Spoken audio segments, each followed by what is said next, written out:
कियान की आंखों में देखते हुए सुहानी ने उससे कहा, आप तो मुझसे नफरत करते हैं ना, फिर आपने मुझे क्यों बचाया?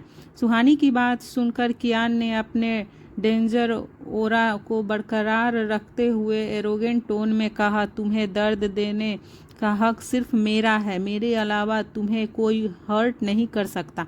कियान की बात सुनकर सुहानी गुस्से में अपना हाथ छुड़ाकर कार से बाहर निकल गई। बाहर बारिश हो रही थी और सुहानी सड़क के बीच में खड़ी बारिश में भीग रही थी। कियान ने उसे भीगते देखकर धीरे से सिर हिला दिया और उसे देखते हुए वह भी कार से बाहर आ गया। सुहानी को एक नज़र देखकर कियान उसका हाथ पकड़कर उसे ले जाने लगा, पर सुहानी बहुत गुस्से में थी। उसने अपना हाथ छुड़ाते हुए कियान से कहा, नफरत करते हो ना आप मुझसे, फिर इतनी परवाह क्यों है आपको मेरी?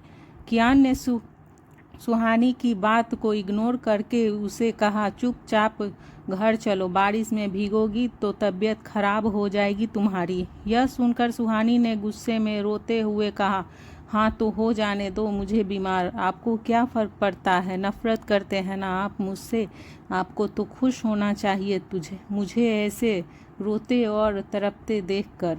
सुहानी की ऐसी बातें कियान को और भी ज़्यादा गुस्सा दिला रही थी। उसकी बातों से फ्रस्ट्रेट होकर कियान ने गुस्से से लाउड वॉइस में कहा, फ़र्क पड़ता है?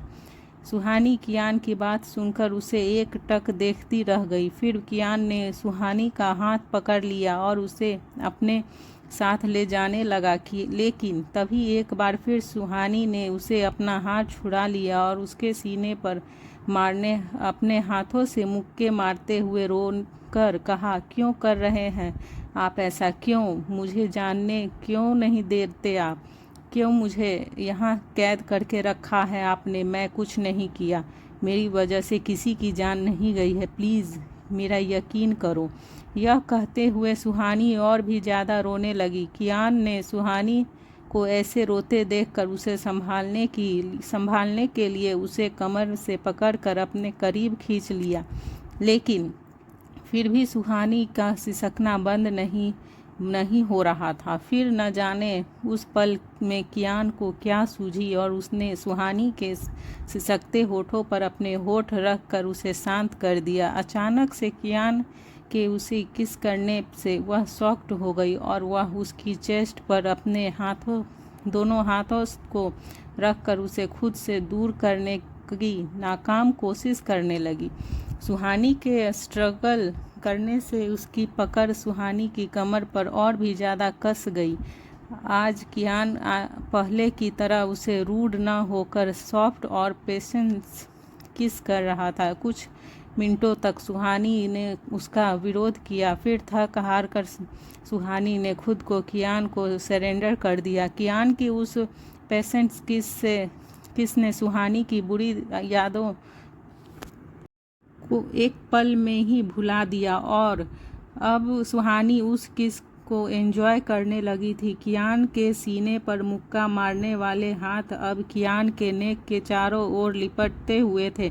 सुहानी को खुद का साथ देता देखकर कियान और भी ज़्यादा अग्रेसिव हो गया और तभी उसने सुहानी को और भी ज़्यादा टाइटली अपनी बाहों में भर लिया। बारिश में भीगते हुए दोनों एक दूसरे को किस कर रहे थे। उस दरमियान वे एक दूसरे की सांसों ही नहीं, एक दूसरे की बढ़ती धड़कनों को भी सुन रहे थे। ऑलमोस्ट 15 मिनट बाद जब वे दोनों एक दूसरे से अलग हुए तो सुहानी के होठ किस की वजह से लाल हो गए थे और बारिश में भीगने की वजह से वह कांप रही थी। कियान ने एक नज़र सुहानी को देखा, वह उससे नज़रें चुरा रही थी और उसका शरीर बारिश में भीगने की वजह से कांप रहा था। सुहानी को कांपते देखकर कियान ने अपना ब्लेज़र निकालकर सुहानी को पहना दिया और उसके चेहरे को अपने दोनों हाथों में भरकर उसे फोरहेड पर किस कर दिया और उसे अपनी बाहों में भर लिया। सुहानी ने अपना सिर कियान के सीने से छुपा रखा था तो वहीं उसके हाथ कियान को कसकर पकड़े हुए थे। कियान के हक करने से सुहानी की कपकपाहट कुछ कम हो गई थी। उसकी बॉडी की हीट सुहानी की ठंडक को कम कर रही थी। वह कियान की बाहों में खुद को सेफ फील कर रही थी। उसे ऐसा कियान ने सुहानी को अपनी बाहों में उठाया और उसे कार में बिठा दिया। विला पहुंचने तक दोनों ने ही एक दूसरे से कुछ नहीं कहा। कियान जब सुहानी को अपने बाहों में उठाए स्टेयर्स से लेकर जा रहा था, तभी उसके कदमों की आहट सुन लीना का ध्यान उन दोनों की तरफ गया। न उन दोनों को ऐसे भीगा हुआ देखकर उसकी आंखें गुस्से में लाल हो गई और वह पैर पटकते हुए किचन में चली गई। फिर सुहानी फ्रेश होकर जब बाथरूम से बाहर आई तो उसे अपने सामने लीना हाथ में बाउल लिए खड़ी दिखी। लीना को अपने सामने देखकर सुहानी के चेहरे पर एक्सप्रेशन चेंज हो गए। फिर लीना ने फेक स्माइल देकर सुहानी की केयर करते हुए, यह सूप आपके लिए है, पी लेना, इससे बारिश में भीग गई थी ना आप। यह सुन सुहानी ने उस वालियात अंदाज में लीना से पूछा, तुम्हें कैसे पता कि मैं भीग गई थी? उसके पूछने पर लीना ने जल्द से ही कहा, वो स्टेयर्स पर पानी था तो मुझे लगा कि आप शायद भीग गई होगी। लीना की यह बात सुनकर सुहानी ने टेबल की तरफ इशारा करते हुए उसे कहा, ठीक है, तुम इसे बाहर वहाँ रख दो। यह सुनकर लीना ने हाँ में सिर हिलाया और सूप रखकर वहाँ से चली गई। फिर थोड़ी देर बाद सुहानी चेंज करने के बाद मिरर के सामने खड़ी खुद को देख रही थी। उसके गीले बालों से पानी टपक कर उसकी स्किन पर मोतियों जैसा लुढ़क रहा था। सुहानी ने अपने एक हाथ से मिरर पर गिरी पानी की बूंदे को साफ करके उसे अपना चेहरा देखा। उसे थोड़ी देर पहले अपने और कियान के बीच हुई किस की याद आई और सुहानी का चेहरा शर्म से लाल हो गया। वह मिरर में खुद से ही नज़रें मिला नहीं पा रही थी। उसे उन मोमेंट्स को याद करके बहुत शर्म आ रही थी। वह मिरर के सामने खड़ी थी। फिर उसने मिरर में देखते हुए खुद से कहा, हो क्या गया है मुझे, मैं कैसे उसका साथ दे सकती हूँ। इतना कहकर वह फिर शर्मा गई और शर्म से उसकी पलकें झुक गई। वहीं दूसरी तरफ कियान की भी कुछ ऐसी ही हालत थी। वह शावर के नीचे खड़ा सुहानी के साथ बिताए उन पलों को याद कर रहा था। उसे कुछ अलग ही एहसास हुआ था। जब वह सुहानी के करीब गया था, उसे एक अलग ही खिंचाव उसकी ओर महसूस हुआ था। फिर कियान ने मन में ही खुद से कहा, मैं क्यों खुद को उसके करीब जाने से कंट्रोल नहीं कर पाता, क्यों उसके आंसू मुझे तकलीफ देने लगे हैं। वह अपने सवालों के जवाब खुद ही नहीं जानता था। सुहानी का रोता हुआ चेहरा और उसकी वह पेशेंट्स किस एक करके वह सभी विजुअल उसकी आंखों के सामने आने लगे। विज्ञान न चाहते हुए भी बार बार उन पलों को याद कर रहा था और उन पलों में ही कहीं खो गया था। वहीं दूसरी तरफ राघव अपने फार्म हाउस में बैठा था। फिर उसने अचानक अपने आदमियों के ऊपर चिल्लाते हुए कहा, एक के बाद एक हमारा सभी काम खराब कैसे हो रहा है। हमारी खबर आखिर कियान तक कौन पहुंचा रहा है, कैसे उसे हमारे सभी प्लान्स के बारे में पता चल जाता है। यह कहते हुए राघव ने विराज की तरफ देखा और उसे कहा, कौन है यहाँ कियान का खबरी, ढूंढो उसे। विराज ने राघव की बात सुनकर जल्दी से हाँ में सिर हिला दिया। राघव इस बात से अनजान था कि कियान का खबरी कोई और नहीं, वह खुद ही था। दरअसल राघव के इतने गुस्से की वजह यह थी कि कल रात उसका एक बहुत बड़ा वेपन का कंजाइनमेंट पकड़ा गया था। जब वह न्यू मॉडल के वेपन की डील अपने एक फॉरेन क्लाइंट से कर रहा था, तभी वह कियान के आदमियों ने अटैक कर दिया था। सारा कंजाइनमेंट हड़प कर कियान के आदमियों ने उसे पुलिस के हवाले कर दिया था। इसी की वजह से राघव इतना बौखलाया हुआ था। कियान ने सुहानी को भी उसे दूर कर दिया था और उसके बाद राघव को हर जगह कियान से मात ही मिल रही थी। वह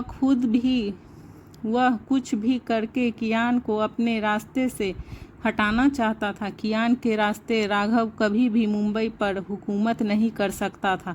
यह बात राघव अच्छे से समझ गया था। इसीलिए राघव अब तरह तरह के प्लान बना रहा था ताकि वह कियान को हरा सके। लीना भी राघव का एक मोहरा थी, जो राघव के कहने पर कियान के विला में उसके प्लान को अंजाम देने के लिए आई थी। वहीं दूसरी तरफ विला में सुहानी अपने बालों को सुखाकर सूप पीने जा रही थी कि तभी उसका फ़ोन रिंग हुआ। फिर उसने कॉल पिक किया तो दूसरी तरफ से अंशिका ने गुस्से में कहा, तू कॉलेज से हमसे मिले बिना क्यों चली गई थी? तूने किसी को एक बार बताना भी नहीं ज़रूरी नहीं समझा? सब तेरा कितना वेट कर रहे थे। तेरा परफॉर्मेंस इतना अच्छा था कि सब तेरे तारीफ़ों के पुल बांध रहे थे, पर तुझे तो जाने की जल्दी थी। फिर सुहानी को टॉन्ट मारते हुए अंशिका ने आगे कहा, क्यों मिस्टर हैंडसम से 1 मिनट की भी दूर नहीं रहा जाता तुझे? अंशिका की बातें सुनकर सुहानी ने अपना सिर पीट लिया। उसे समझ नहीं आ रहा था कि वह अंशिका को क्या बोले, क्योंकि अंशिका एक ऐसी लड़की थी जिसका रियलिटी से दूर दूर तक कोई लेना देना नहीं था। वह अपने ही बनाए ख्यालों में जीती थी। अतुल ने उसे कहा था कि कियान सुहानी का बॉयफ्रेंड था और अंशिका उस बात को सच मानने लगी थी। सुहानी के सच बताने पर भी वो उसी बात पर अटल रही। सुहानी अंशिका से बातें करते हुए बेड पर लेट गई। वह दिन भर की थकी हुई थी तो उसे लेटते ही नींद आ गई। दूसरी तरफ कॉल पर अंशिका हेलो हेलो करते रह गई। फिर जब 2-3 बार बोलने के पर भी सुहानी की आवाज़ नहीं आई तो उसने कॉल कट करते हुए खुद से कहा, लगता है मैडम सो गई। वहीं उधर कियान हर रोज़ की तरह अपनी बालकनी में खड़ा अंधेरे को घूर रहा था। आज की और पहले की सभी बातें कियान को याद आ रही थी। वह अब धीरे धीरे अपना कंट्रोल खोते जा रहा था। फिर वह अपने रूम से निकलकर सुहानी के रूम के बाहर आकर खड़ा हो गया। रूम के बाहर खड़े होकर वह कुछ सोच रहा था। वैसे सुहानी के रूम में जाने से पहले कियान ने कभी नहीं सोचा था कि वह डायरेक्ट ही उसके रूम में चला जाता था, पर आज उसे पहली बार सुहानी के रूम में जाने से हिचकिचाहट हो रही थी और थोड़ा ऑकवर्ड भी लग रहा था। कियान ने 1-2 बार डोर को नॉक किया, पर जब अंदर से सुहानी का रिस्पॉन्स नहीं आया तो वह एकदम से डोर ओपन करके अंदर आ गया। अंदर का नज़ारा देखते ही उसकी आंखें छोटी हो गई। सुहानी मस्त मज़े से घोड़े बेचकर सो रही थी। वह इस बात से अनजान थी कि दो आंखें उसे ही घूर रही थी। वह मस्त बेड पर फैलकर सो रही थी। सोती हुई सुहानी बहुत ही प्यारी और मासूम लग रही थी। उसे देखकर कियान के होठों पर एक एडोरेबल स्माइल आ गई थी। कियान की वह एडोरेबल स्माइल उसके लुक को कंप्लीट कर रही थी। कियान एक परफेक्ट जेंटलमैन था और आज वह स्माइल करते हुए बहुत ही क्यूट लग रहा था। वह सुहानी को सोते हुए देखकर वहीं सोफे पर बैठ गया और एक टक सुहानी को निहारने लगा, लेकिन तभी उसे देखते हुए कियान की नज़र टेबल पर रखे बाउल पर गई। फिर बाउल को देखते हुए कियान ने खुद से कहा, यह बिना खाना खाए ही सो गई। सूप को देखकर कियान के पेट में चूहे कबड्डी करने लगे। उसने और ज़्यादा देर न करते हुए सूप का बाउल उठाया और सुहानी को देखते हुए वह सूप पीने लगा। 10 मिनट में ही कियान ने सूप के बाउल को खाली कर दिया।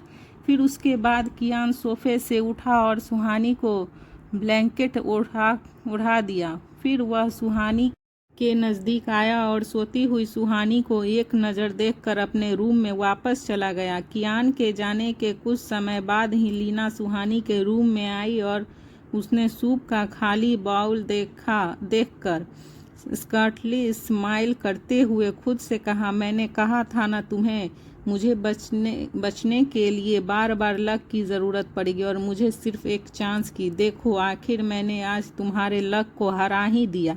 यह कहते हुए लीना अपने दोनों हाथ बांधे मुस्कुरा रही थी।